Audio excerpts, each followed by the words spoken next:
We need to get confirmation if there's the throat thing. The throat. Whatever the throat thing is. Yeah, I mean, I can't. Just say huh. Huh. I can't. It's okay. I feel like the thing in the back of my throat's coming out of my mouth when I do that. Yeah, that's part of it. That's why it's so enjoyable to say is, oh my goodness, that's a lot of damage. And first blood for Zai.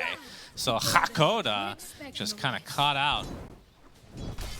As Ramses, at the very least, will get solo XP here. Wild Wing actually being good enough to take on. If they increase the range on it like a little bit, that thing's going to be busted. What if you added a slow on top of it? As Ramses getting gone on in the bot lane. He's going to get off the Infernal Blade. And you can see Hakoda is here with the Poison Touch and Shadow Wave combination. And they're just turning this around. Zai is just forced to try to fight his way out of it. But he'll fight his way to the grave instead as Boxy looks to be fine.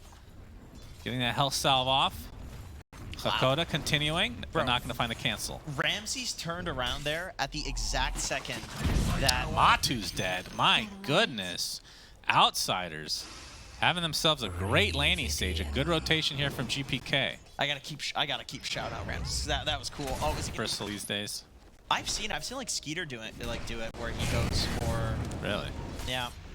He goes for like PKB, Basher, that sort of stuff. Solar Guardian coming into play. It's going to get the stun successfully onto this Lina. But you can see GPK is going to be resigned to just get the kill himself before he inevitably goes down. So it's a 1-for-1, but the toss ensures that Liquid will at least get 2.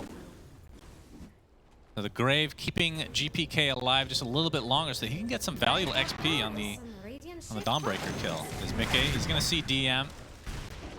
Not sure if this is going to lead to a kill. Oh, the Snapfire. Okay, that's a lot of damage. They're able to delete DM. Double kill. Boxy from ridiculous range. That's why they picked the Snapfire. I feel like probably Liquid won that. Yep. I don't know if they've seen the Silver Edge quite yet, but Matu pops the BKB. They're going to try to turn their sights onto GPK, but he goes in biz thanks to the Silver Edge. Now can potentially turn this onto Matu, but here comes a Solar Guardian. It's going to connect only onto one hero, but Zai wanting some revenge here as he's died so often in the last few minutes. Mickey, he's going to take a Death Seeker along with the Spirit Vessel. That should be enough for the kill, but Io trying to save him as DM dies to the Mortimer. That's not Mortimer, that's the Mount. That's right. Just really nice position from Liquid there, Brady. Even though their Doctor's dead, I mean, this is a global.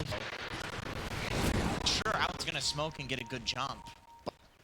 But what if Bristle's the only one? Everybody else is camping the ward. Like, there's no pun on Bristle. It feels like.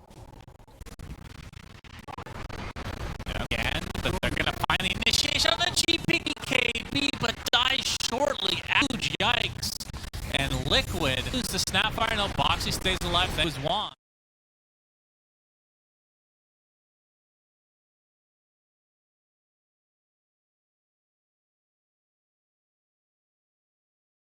In his poking, he took 80% of his HP and damage, so he couldn't really fully commit. We saw how powerful Matumble was when he did a right-click off, but he didn't feel comfortable. Like, look, he keeps turning away because he's so close to dying this entire fight.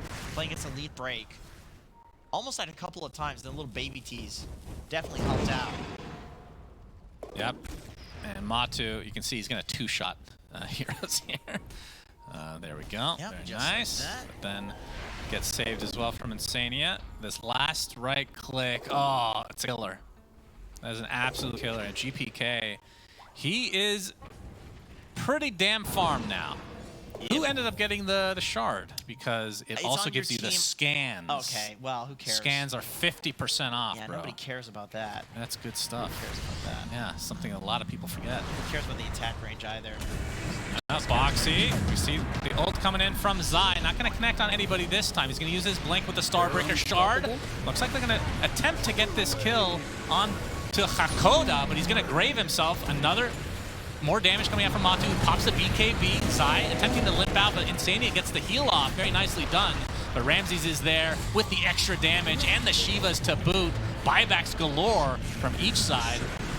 The LSA is going to connect, and poor Matu left all alone, and they can see the Io on his way back to likely die. And Insania will be resigned. Tries to get off the tether, but it ain't happening.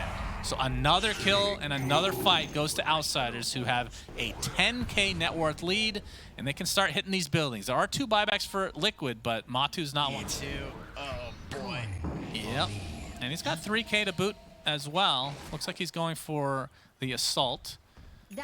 But likely will save for buyback as his life is extremely important. You can see the smoke coming out from Liquid. Oh, the GPK actually dodges it there, and Mickey gets completely destroyed, and that is a dieback onto him as Matu completely focused by GPK. Solar Guarding is coming in, and GPK looks to be dying, but no, the Grave saves him for the time being. His right clicks are out of control. The entirety of Liquid are dead. Triple kill for GPK, and that should do it for game one, as only 2 buybacks on Liquid side are on the supports.